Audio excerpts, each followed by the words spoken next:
안녕하십니까. 조국혁신당 대표 조국입니다.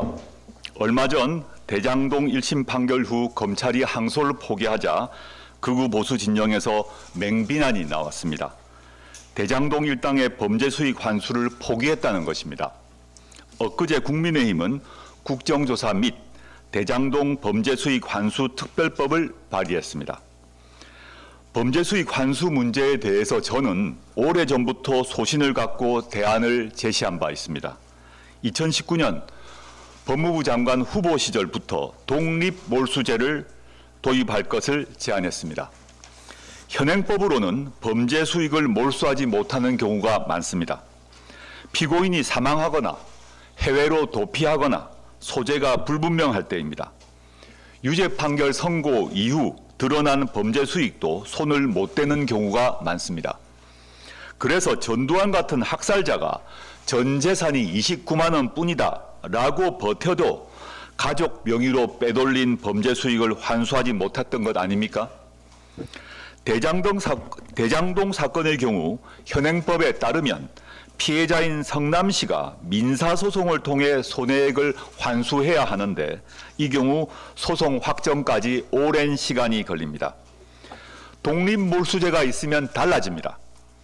유죄 선고가 나지 않았더라도 범죄로 인해 발생한 수익임이 명백하다면 형사재판과 독립해서 범죄 수익 추징을 진행할 수 있습니다. 우리나라와 같은 독일과 스위스 등 대륙법계 국가에서 이미 도입되어 시행하고 있습니다. 2019년 당시 제가 이를 제안하자 이미 추진 중인 것이다 이러면서 비난했던 사람들이 있습니다. 그런데 6년이 지난 지금도 독립몰수제는 도입되지 않고 있습니다. 세월호 사건에서 유병언 씨 사망 당시 잠깐 주목을 받았지만 그 뒤 흐지부지 되었습니다. 법무부 장관과 여당 대표 시절 독립몰수제 도입에 대해서는 이런 방구도 하지 않던 한동훈 씨는 검찰의 대장동 항소 포기를 비난하고 나섰습니다. 무속에 심취한 부패한 사또 부부를 극진히 모시던 형방이 자신이 팽을 당하자 그제서야 꽹가리 치는 격입니다. 사또 자리 또 차지하려고 몸값 올리기에 급급한 꼴입니다. 조국혁신당은 독립몰수제 도입에 나서겠습니다.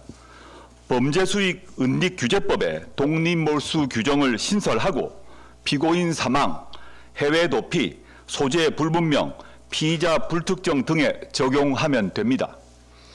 유죄 판결 선고 이후 드러난 범죄 수익, 기소 또는 선고 당시 재산범죄 피해액을 특정하기 어려운 경우도 요건으로 넣겠습니다.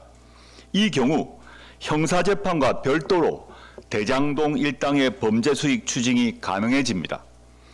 대장동 사건에서 검찰은 추징금 7,814억 원을 구형했지만 법원은 473억만 추징금으로 선고했습니다. 법원은 범죄 피해가 있었다는 점은 분명하나 특정하기 어려워 피해액을 산정하지 못한다고 밝혔습니다. 이는 여야, 진보 보수의 문제가 아니었고 지금도 아닙니다. 부패 근절과 방지에 꼭 필요한 제도 개선 사안입니다. 정성호 법무부 장관, 박균택, 백혜련 등 민주당 의원들도 독립몰수제 도입을 말한 바 있습니다. 일부 국민의힘 의원들도 동의했습니다. 속내가 뻔한 대장동 환수 특별법 대신 모든 범죄에 적용하는 독립몰수제 도입에 찬성할 것을 촉구합니다.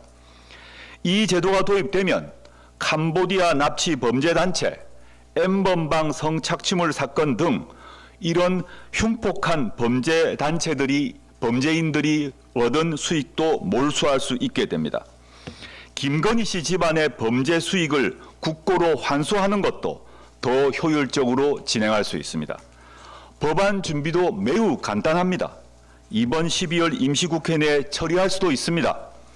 이 문제만큼은 정파적으로 접근하지 말고 가장 효율적이고 가장 근본적인 대안을 마련하는 데 뜻을 모읍시다. 감사합니다.